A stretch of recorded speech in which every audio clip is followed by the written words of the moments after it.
अस्सलाम वालेकुम दोस्तों, welcome back to read study land. Microsoft Excel के आज के इस ट्यूटोरियल में हम लोग डिस्कशन करने वाले हैं फार्मूलाज़ के ऊपर कि फार्मूलाज़ जो है वो एक्चुअली होते क्या हैं। तो ये बेसिक वो है, यानी कि इंट्रो है फार्मूलाज़ के ऊपर कि फार्मूलाज़ के बारे में मैं आपको बेसिक चीज़ें जो हैं फार्मूलाज़ के हवाले से वो इन ट्यूटोरियल्स में बताने वाला हूँ। और इसकी जो कंप्लीट ट्यूटोरियल्स होंगे वो इंशाल्लाह मैं आपको इंटरमीडिएट के अंदर एडवांस के अंदर मैं आपको इस एक्सेल के अंदर जितने भी फार्मूलाज़ हैं तकरीबन मैं आपको सारे के सारे कवर करूँगा इंशाल्लाह आगे चल के। तो आज मैं बेसिक जो है आपको बता देता हूँ कि फार्मूलाज़ के जो बेसिक चीज़ें हैं वो क्या होती हैं फार्मूलाज़ के ऊपर काम करने के लिए। सबसे पहला जो है फार्मूला के अंदर क्रिएटिंग फार्मूला किस तरह क्रिएट करेंगे, easy way to create formula, copying formula, operators क्या होते हैं और फार्मूला के अंदर एरर्स क्या क्या आते हैं। तो सबसे पहले मैं जो है वो एक शीट ओपन कर लेता हूँ और एक शीट बना लेते हैं हम लोग। इसके अंदर हम लिखते हैं प्रोडक्ट,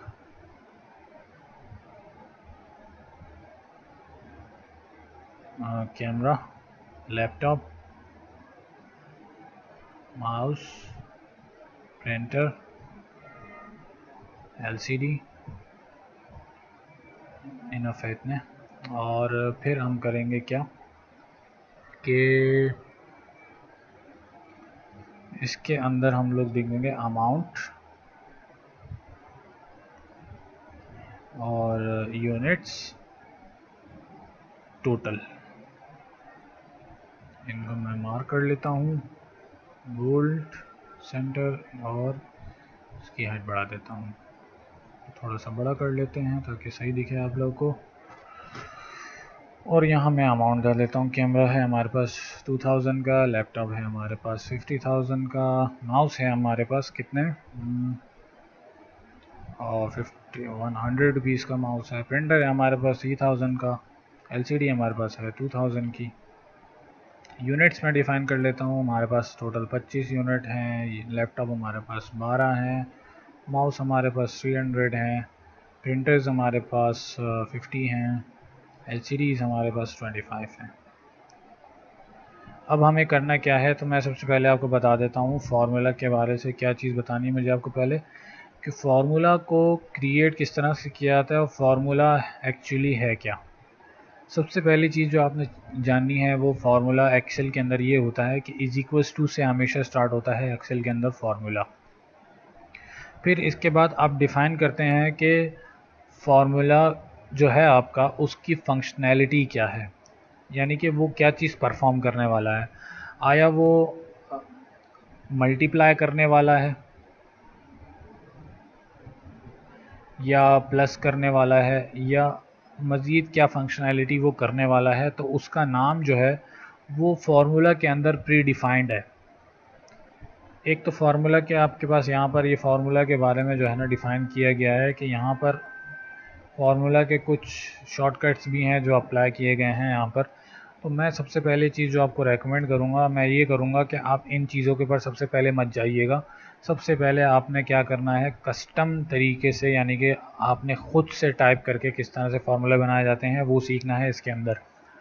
तो फार्मूला के अंदर सबसे पहली चीज़ है इज इक्वल्स टू, स्टार्ट होगा इज इक्वल्स टू से।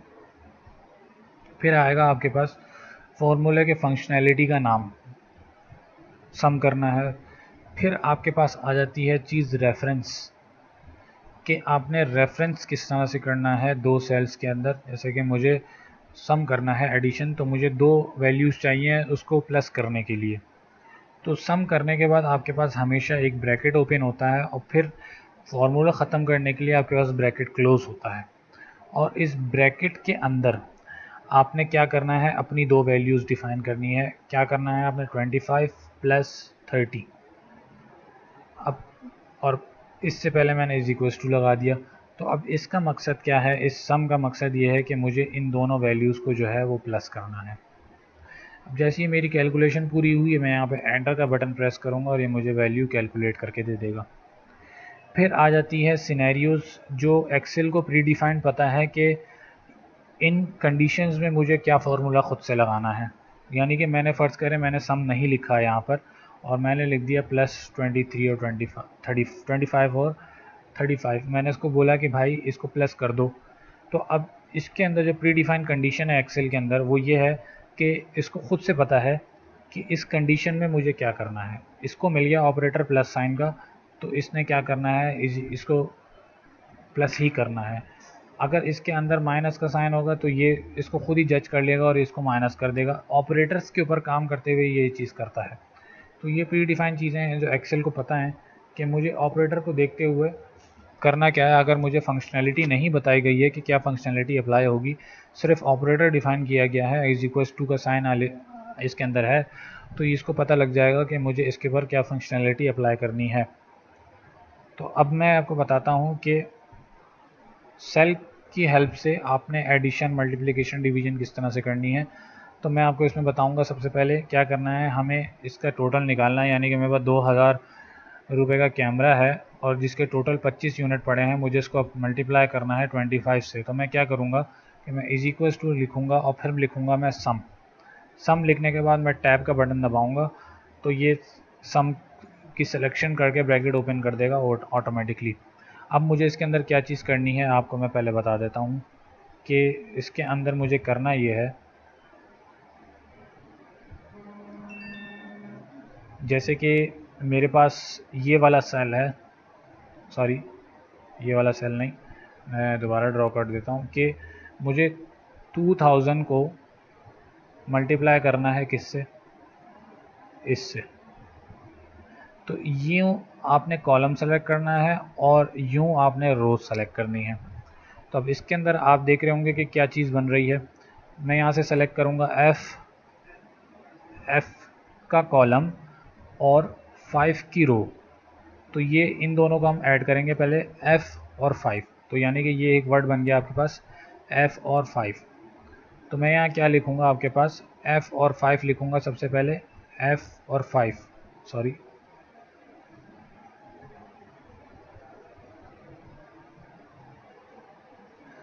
f और 5। जैसे ही मैं F5 लिखूँगा इसने इंडिकेशन दे दी कि भाई इस सेल को मुझे रेफ़र करना है। फिर मेरे पास क्या है, मुझे करना क्या है इसके अंदर, मल्टीप्लिकेशन। तो मल्टीप्लिकेशन के लिए मैं स्टार सेलेक्ट करूँगा और फिर वही तरीका G5 मुझे यहाँ पर मल्टीप्लाई किससे करना है, इसको G5 के सेल से। तो मैं यहाँ G5 लिखूँगा, इसने रेफरेंस दे दिया सेकंड सेल का और सिंपली मैं इसका ब्रैकेट क्लोज कर दूँगा। तो ये मेरा फार्मूला कंप्लीट हो गया। अब इसकी कैलकुलेशन अप्लाई करने के लिए मुझे क्या करना पड़ेगा, मुझे सिंपल एंटर का बटन प्रेस करना पड़ेगा और इसने मुझे टोटल दे दिया 2000 मल्टीप्लाई बाय 25। आप चाहें तो कैलकुलेटर ओपन करके चेक भी कर सकते हैं कि मेरी कैलकुलेशन सही है या नहीं। मैं क्या करूँगा, 2000 मल्टीप्लाई बाय 25 और एंटर करूँगा तो इसने मुझे ऑटोमेटिकली 50,000 दे दिया। यहाँ से आप देख रहे होंगे कि इसने 50,000 आपको यहाँ पर डिस्प्ले कर दिया। इसी तरह से फिर आपके पास क्या है दूसरी चीज़ कि easy way to create a formula, जो मैंने आपको बहुत आसान तरीका बताया है इसको करने का। लेकिन इससे भी आसान तरीका मैं आपको एक और बताता हूँ कि यहाँ चेक करना F5 और G5 की रो चेक करना बड़ा मुश्किल काम है। तो आसान तरीका मैं आपको बताता हूँ कि इज़ इक्वल्स टू, आपने सिंपल लिखा, सम लिखने की कोई ज़रूरत नहीं है। क्या करना है मुझे, ये वाला सेल में जाके क्लिक करूँगा तो ऑटोमेटिकली सेल का रेफरेंस आ गया। फिर मैं मल्टीप्लाई का साइन लगाऊंगा और सेकंड सेल के ऊपर क्लिक कर दूंगा तो इसका रेफरेंस आ गया मेरे पास।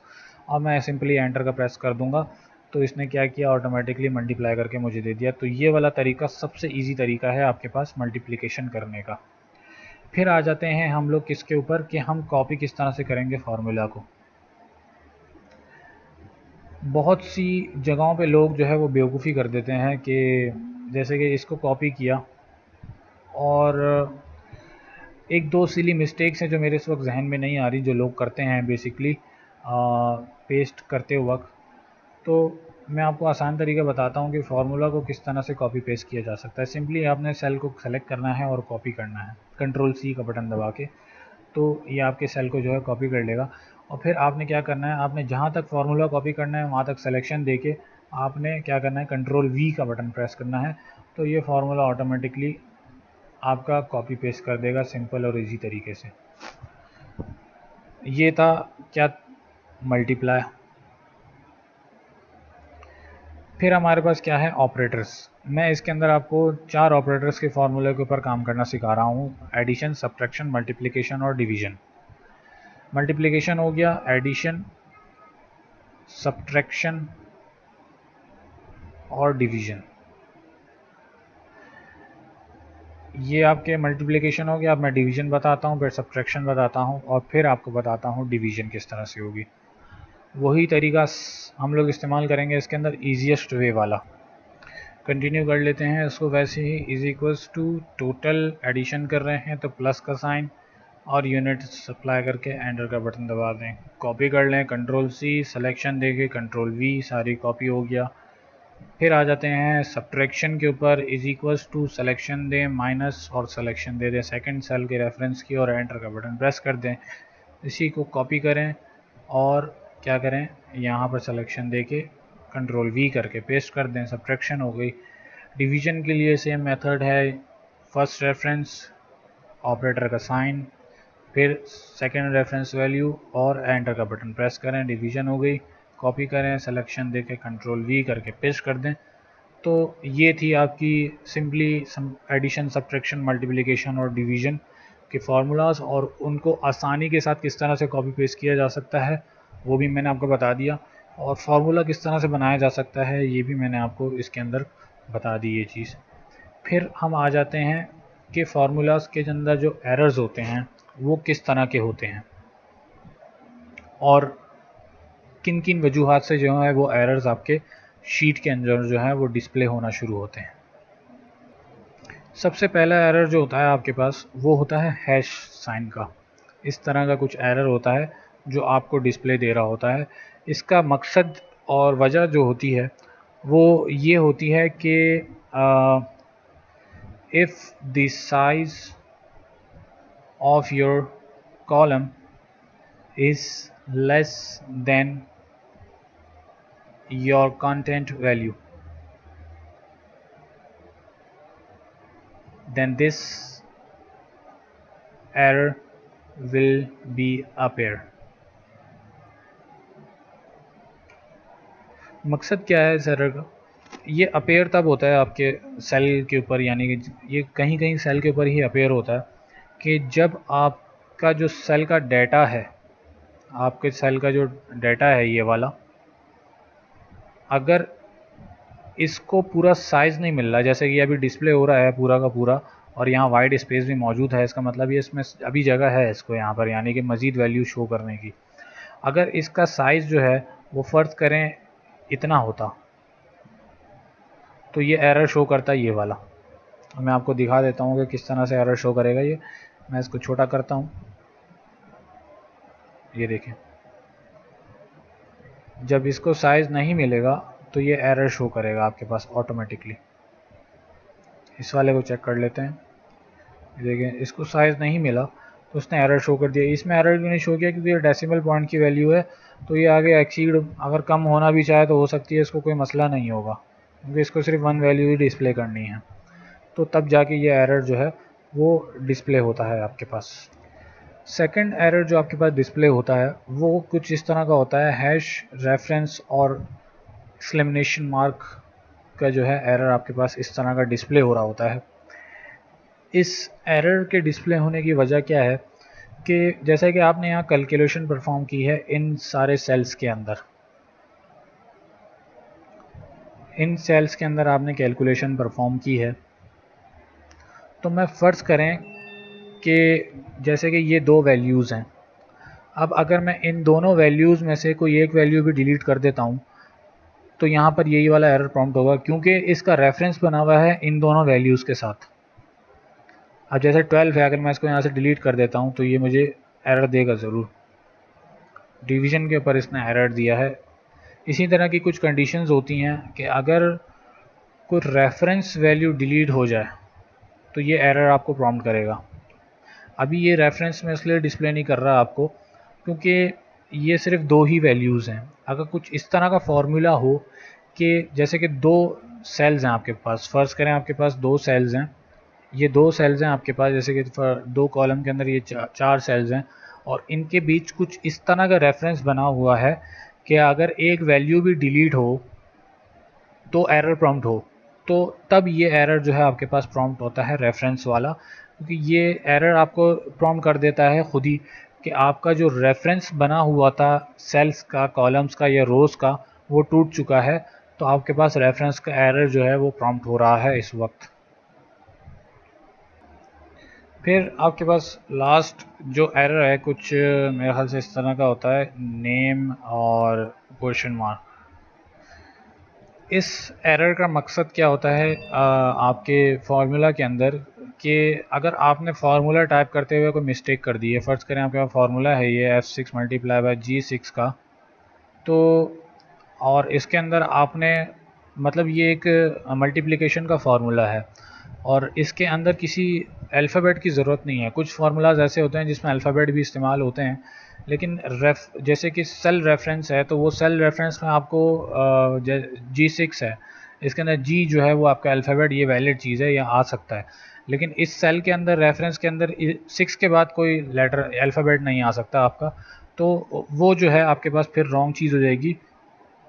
अगर आप यहाँ पे अल्फ़ाबेट लिख देंगे 6 के बाद, तो ये एक रॉन्ग चीज़ है और ये फार्मूला जो है आपका एरर प्रॉम्प्ट करेगा ज़रूर।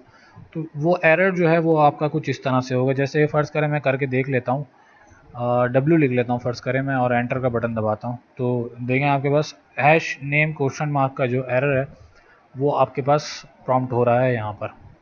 अब इसको अगर मैं वापस W हटा के एंटर करूँगा तो ये मुझे इसने वापस से वही चीज़ सही करके डिस्प्ले कर दी। तो ये थे 3 कंडीशंस एरर के जो आपके पास फार्मूलाज के अंदर अक्सर जो है आपकी वर्कशीट्स वगैरह में डिस्प्ले हो रहे होते हैं।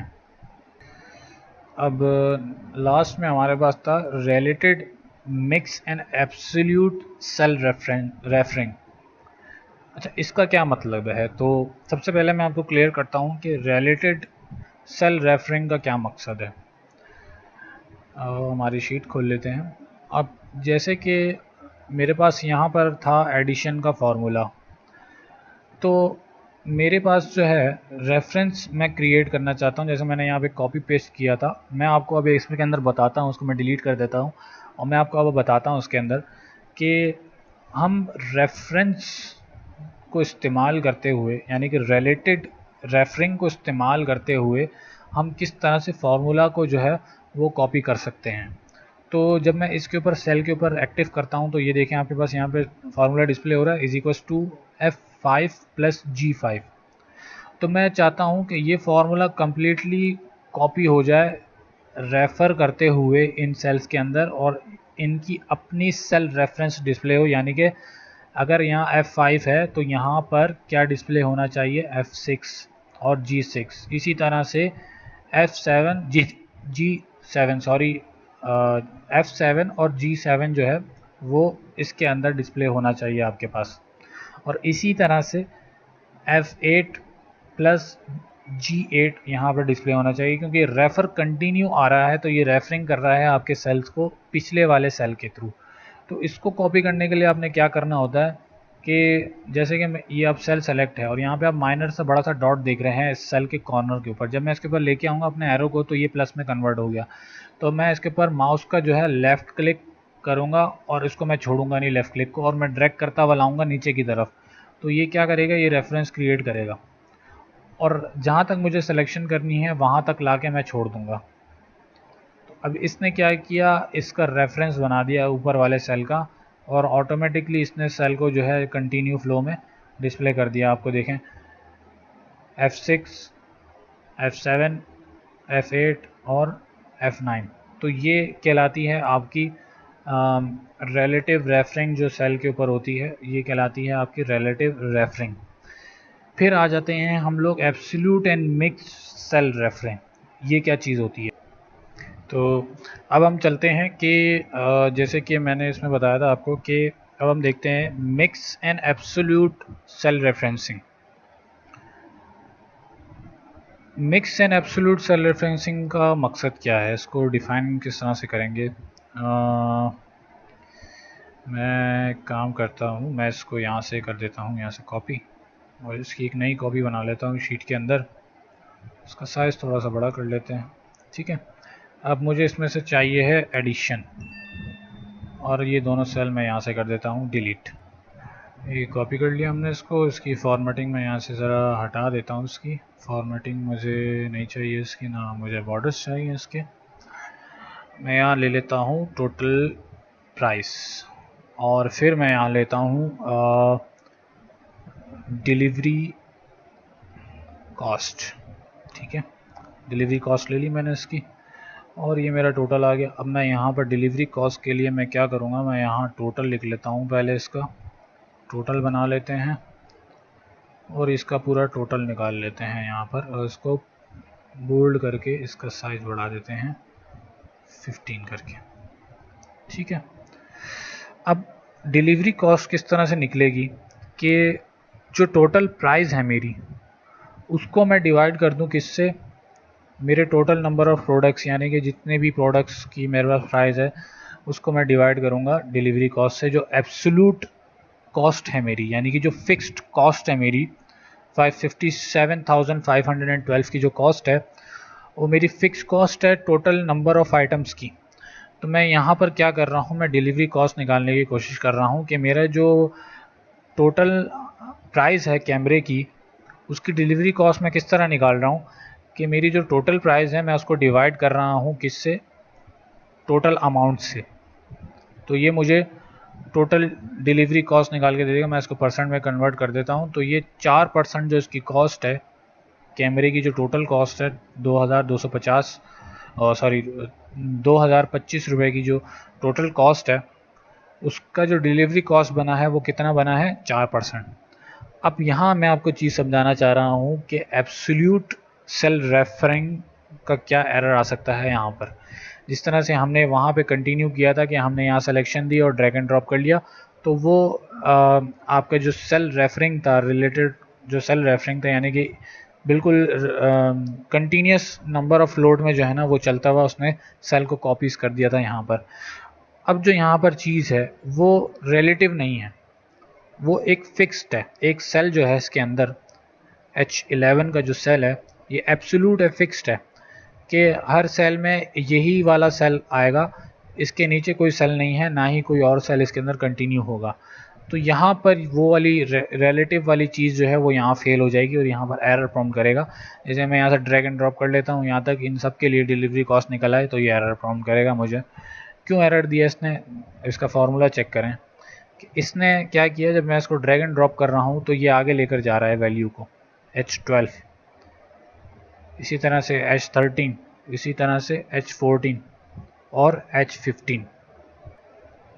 तो यहाँ पर ये चीज़ जो थी हमारी वो फेल हो गई।